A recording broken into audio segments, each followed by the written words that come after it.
यही है जीवन जीने का भी। ये हमेशा अपने भाइयों को, साथ मंच पर रहने वाले लोगों को बहुत तरजीह देता है। तुम्हें बधाई, साधुवाद इस आयोजन के लिए। और मैं तुम्हारे बारे में कुछ कहता हूँ। जी जी, बस एक शेर बोल के मैं आपको बुला देता हूँ भैया, ऐसे तो मैं नहीं होने दूंगा, है ना। आप मेरे लिए क्या है ये सब लोग जानते हैं। और पटना में मैं बताऊँ, अभी 1 महीने में गवाह हैं इसके, पटना में आप लोग कितने कवि सम्मेलन सुनते थे? इन्होंने 1 महीने में हमें लगता है 10 से 15 कवि सम्मेलन करवा के दिखा दिया कि अगर आप चाह लें, है ना। और ये साहित्यकारों की धरती है ना? तो इन्होंने साबित किया है ये। और ये क्यों कर पाते हैं कि कौन सी बात कहां कैसे कही जाती है। वसीम अली साहब कहते हैं कौन सी बात कहां कैसे कही जाती है, ये सलीका हो तो हर बात सुनी जाती है। इसलिए इनकी बात हर जगह सुनी जाती है। इन्हें बोलने का सलीका है, बात करने का सलीका है। एक बार जोरदार तालियों से स्वागत करते हैं चंदन द्विवेदी चातक भैया, आगे भैया। आप सबको मेरा प्रणाम। जिनकी पुण्य स्मृति में उनकी जयंती के संध्या पर यह आयोजन है, उन्हें 4 पंक्तियों में याद करते हुए कवि सम्मेलन की मैं अपने काव्य पाठ की शुरुआत करता हूं कि जिस कलम से है हिमालय तुंग पर, जिस कलम से है हिमालय तुंग पर, जिस कलम से है वफा का वास्ता, जिस कलम से दिल की दीवाली मनी है, जिस कलम से दिख रहा हर रास्ता, जिस कलम से दिलकर ने ज्वाला जगाई, उस कलम को खाद मिलनी चाहिए, हर लेखनी आबाद मिलनी चाहिए। हाँ, हर कलम को दाद मिलनी चाहिए, हर कलम को दाद मिलनी चाहिए। हाँ, हर कलम को दाद मिलनी चाहिए। पत्रकार और कवि दोनों रूपों में परिचय दिया गया है। एक पत्रकार के कवि बनने की यात्रा क्या है, 4 पंक्तियां आप सबसे साझा करता हूं। कुछ स्वागत है भैया। महोदय बैठे हुए हैं आर्यभट्ट ज्ञान विश्वविद्यालय के। हमारा सौभाग्य है कि पिछले 2-3-4 कवि सम्मेलनों में आपकी उपस्थिति रही है। रोशन भाई हैं, आचार्य जी विदेश यात्रा करके आए हैं, वहां भारत का जो है सो गुणगान करके, भारत के यश का गुणगान करके।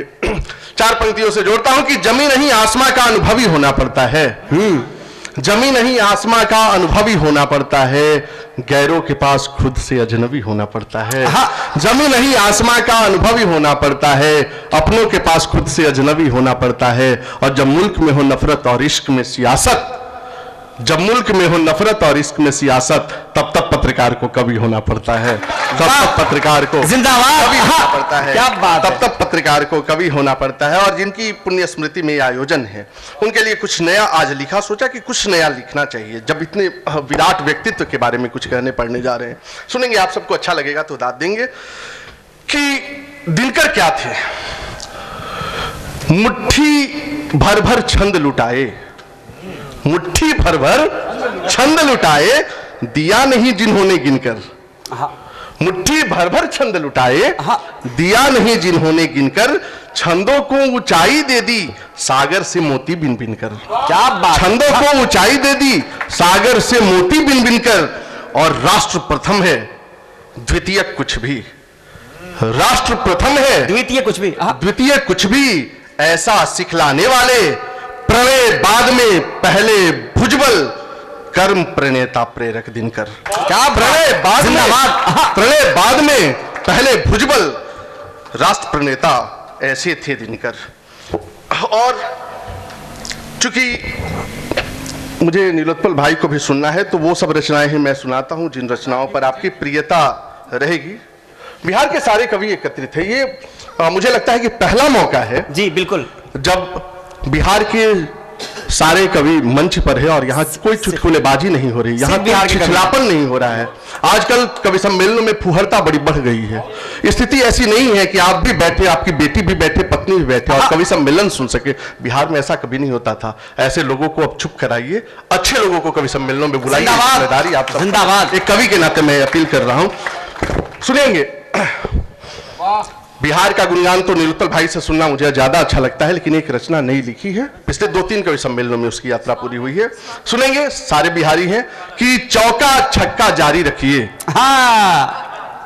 चौका छक्का जारी रखिए, खुद को सब पर भारी रखिए।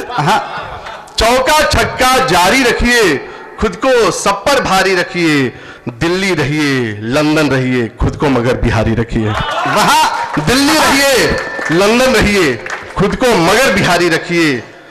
और मगही हो या वज्जी का हो, मगही हो या वज्जी का हो, भोजपुरी से यारी रखिए। मगही हो या वज्जी का हो, भोजपुरी से यारी रखिए। अंगी का मैथिली अपनी छा जाए तैयारी रखिए, अंगी का मैथिली अपनी छा जाए तैयारी रखिए, और लिट्टी चोखा रखिएगा ही, लिट्टी चोखा रखिएगा ही, दाल भात तरकारी रखिए, लिट्टी चोखा रखिएगा ही, लिट्टी चोखा रखिएगा ही, अपना देशज अंदाज नहीं छोड़ना है, भलेश वाला अंदाज नहीं छोड़ना है कि लिट्टी चोखा रखिएगा ही, दाल भात तरकारी रखिए। और दशरथ मांझी, मानस वर्मा, उपमा ऐसी न्यारी रखिए, दशरथ मांझी, मानस वर्मा, उपमा ऐसी न्यारी रखिए।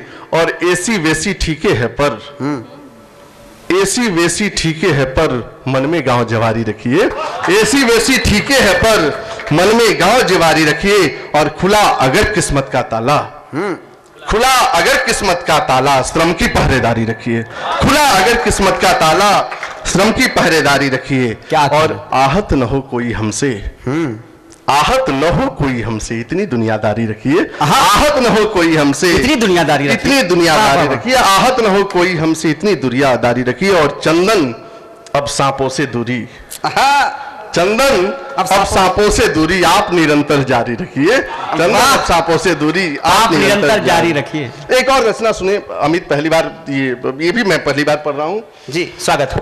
कि हमारे बस में ये मौसम नहीं है, हमारे बारिश होनी थी, नहीं हो रही है, हमारे वश में ये मौसम नहीं है, हमें इस बात का परगम नहीं है, हमारे वश में ये मौसम नहीं है, हमें इस बात का परगम नहीं है।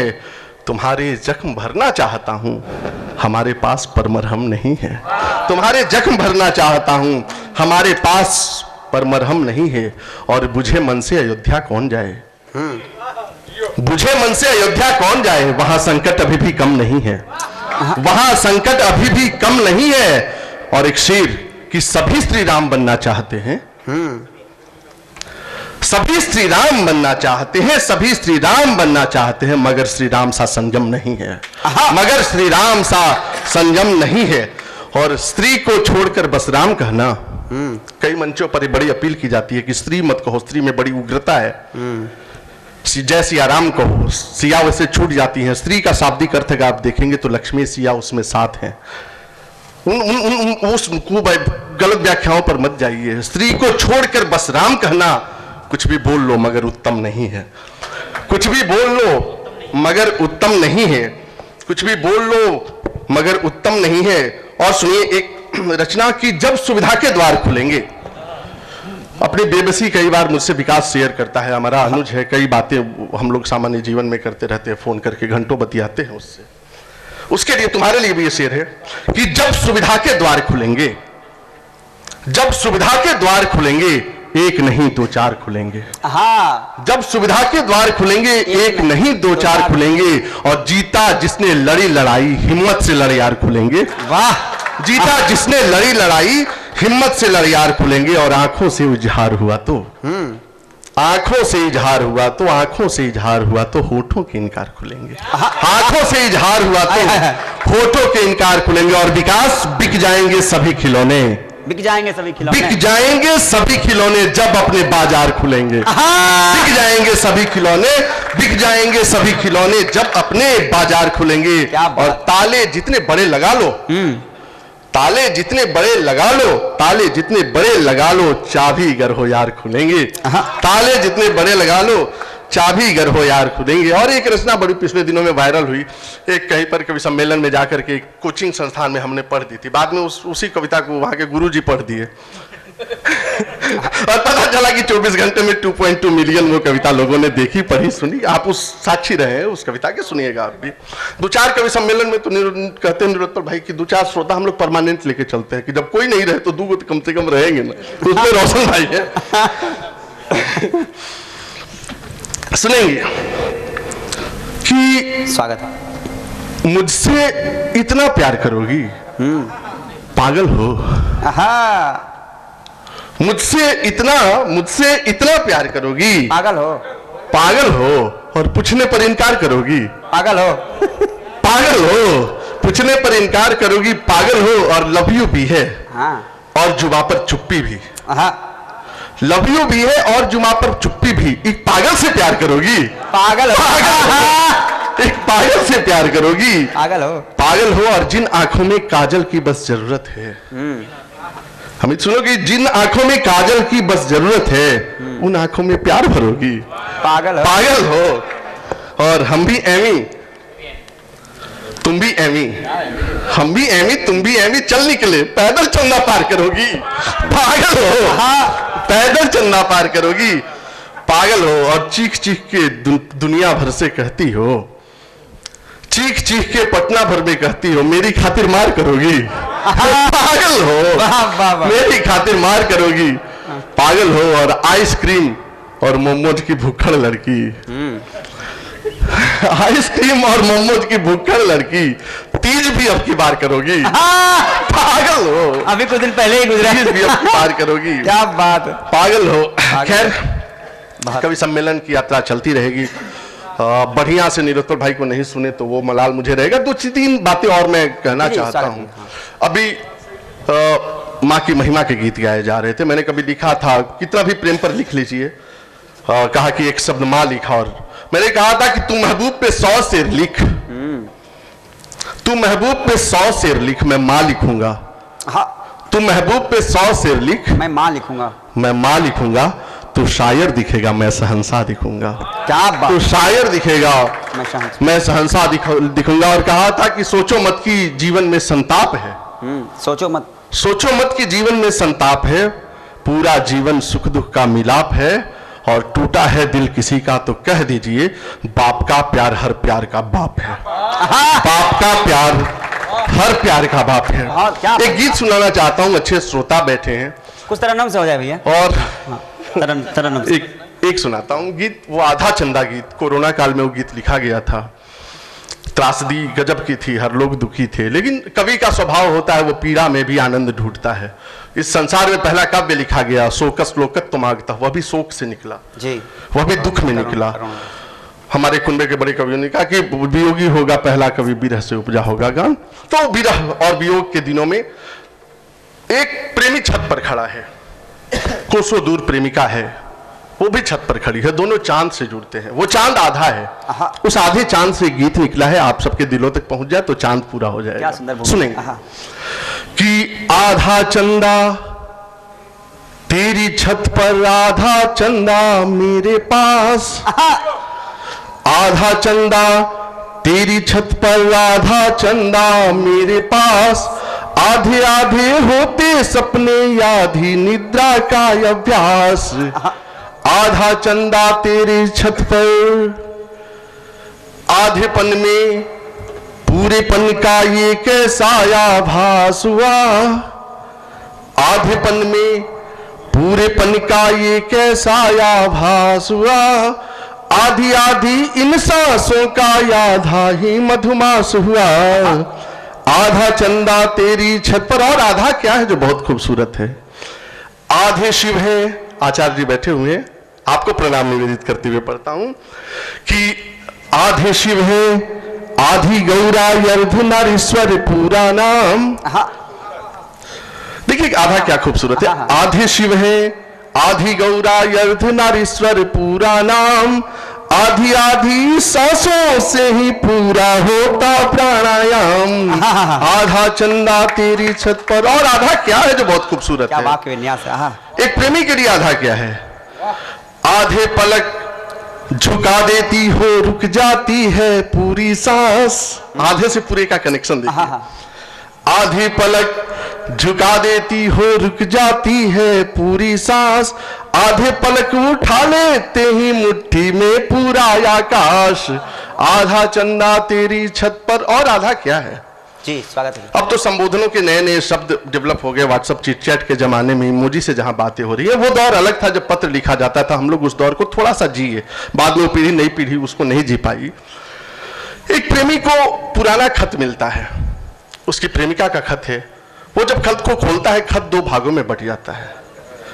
वो खत आधा आधा बट जाता है। उस खत में एक संबोधन रहता है, हे प्राण के आधार। और जब खत वो खोलता है, प्राण अलग हो जाता है, आधार अलग हो जाता है। उस आधेपन से पूरेपन का एक गीत है, सुनेंगे कि आधी खत का पूरा हिस्सा, आधार कहीं और प्राण कहीं। उदय प्रताप सिंह जी बड़े शायर हुए उत्तर प्रदेश के। उन्होंने लिखा कि हर फैसले होते नहीं सिक्के उछाल के, ये दिल का मामला है, जरा देखभाल के। हाँ। और मोबाइल के इस दौर के आशिक को क्या पता रखते थे खत पे कैसे कलेजा निकाल के। हाँ, तो आधे खत का पूरा हिस्सा या आधार कहीं और प्राण कहीं, आधे खत का पूरा हिस्सा या आधार कहीं और प्राण कहीं, आधे खत का पूरा किस्सा जिस्म कहीं और जान कहीं, आधा चंदा तेरी छत पर। और आधा क्या है जो बहुत खूबसूरत है, आप दुनिया में किसी भी अच्छे रेस्तरां से भोजन करके आ जाइए, आप घर पर पहुंचते हैं, माँ आपसे पूछती है कि खाना खाओगे, खाना खा लो, आप कहते नहीं पेट भरा है, कहती है माँ की आधी रोटी खा लो। जीवन में आधी रोटी माँ के सिवा कोई और नहीं खिलाता है किसी बच्चे को, उस पर एक आधेपन पे दिखा है। आप दुनिया में कितने भी बड़े मैराथन जीत करके आ जाइए, लंबे रेस जीत करके आ जाइए, स्वर्ण पदक पा लीजिए, पहला कदम जब आपने चला होगा, आधा डग ही चला होगा और गिर गए होगे, जब पिता को खुशी मिली होगी तो पिता को उसके बाद जीवन में उससे ज्यादा खुशी नहीं मिलती। उस पर लिखा है, सुनेंगे कि माँ की जिद पर आधी रोटी खाने का जो स्वाद मिला, माँ की जिद पर आधी रोटी खाने का जो स्वाद मिला, आधा डग मेरे चलने से पिता को जग आबाद मिला, आधी झुकी कमर दादी की, सौंदर्य देखिए, आधी झुकी कमर दादी की दादाजी करते उपहास, आधे का सौंदर्य कैसा आधे में ही सबकी सांस, आधा चंदा तेरी छत पर आधा चंदा मेरे पास, आधे आधे होते सपने आधी निद्रा का अभ्यास, आधा चंदा तेरी छत पर। बहुत बहुत धन्यवाद, बहुत बहुत आभार, प्रणाम। वाह।